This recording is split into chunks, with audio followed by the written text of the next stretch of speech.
आपने कभी यह नोटिस किया है कि कोई भी स्टॉक में जब ऑलरेडी तेजी आ जाती है, उसके बाद हमें न्यूज़ में सुनने को मिलता है कि यह स्टॉक इतने दिनों में इतना ऊपर चला गया, और जब भी मार्केट ऑलरेडी नीचे गिरने लगता है, तो उसके बाद चारों तरफ नेगेटिव खबरें चलने लगती है। कोई भी न्यूज़ हमें एग्जैक्ट लेवल पर नहीं बताता कि इस स्टॉक का प्राइस ऊपर जाएगा या नीचे। हमेशा एक्शन होने के बाद ही खबरें हम तक पहुंचती है। एग्जाम्पल के लिए निफ्टी या बैंक निफ्टी को ही ले लीजिए। जब प्राइस डाउन आ रही थी तो चारों तरफ नेगेटिव न्यूज़ ही चल रही थी, और अब जब मार्केट ऊपर जा रहा है तो सारी नेगेटिव न्यूज़ जैसे हवा हो गई। अगर अभी कोई न्यूज़ चैनल या आर्टिकल पढ़ें तो आपको मार्केट से रिलेटेड केवल अच्छी अच्छी बातें ही बताई जाएंगी। ऐसा क्यों? क्या आपको भी लगता है कि सिर्फ न्यूज़ या इंडिकेटर्स प्राइस को मूव करते हैं? तो आप सही सोच रहे हैं, आप बिल्कुल गलत हैं। ऐसा नहीं है दोस्तों, इन सब के पीछे जो गेम चलता है वह है डिमांड सप्लाई का।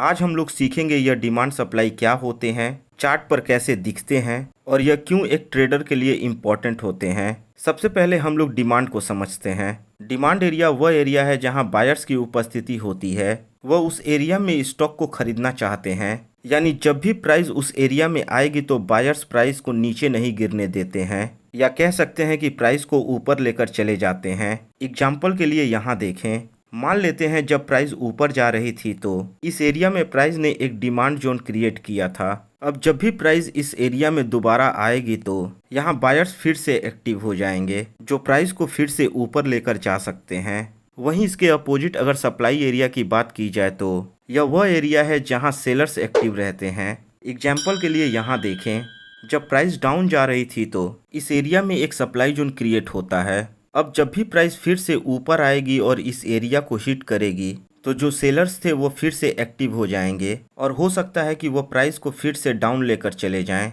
अब हम लोग कुछ एग्जाम्पल देखते हैं जिससे आपके व्यू ज़्यादा क्लियर होंगे। हमारे सामने निफ्टी का यह डेली चार्ट ओपन है। अगर हम लोग इस डाउन मूव को देखें तो हम कह सकते हैं कि यह वही डाउन मूव है जब आपके चारों तरफ नेगेटिव न्यूज़ चलती थी और एक पैनिक सिचुएशन क्रिएट किया जा रहा था कि मार्केट और कितना डाउन जाएगी। लेकिन होता क्या है, प्राइस डाउन आते आते क्वार्टरली के इस डिमांड जोन को हिट करती है और प्राइस फिर से ऊपर चली जाती है। अब हम लोग बैंक निफ्टी का एग्जाम्पल देखते हैं। इसमें भी प्राइस डाउन आती है और कहाँ आकर रुकती है? जी हाँ, यहाँ भी प्राइस क्वार्टरली के डिमांड जोन को हिट करती है और प्राइस फिर से ऊपर चली जाती है। अब हम लोग एक बार सेंसेक्स को भी देख लेते हैं। यह सेंसेक्स का डेली चार्ट है।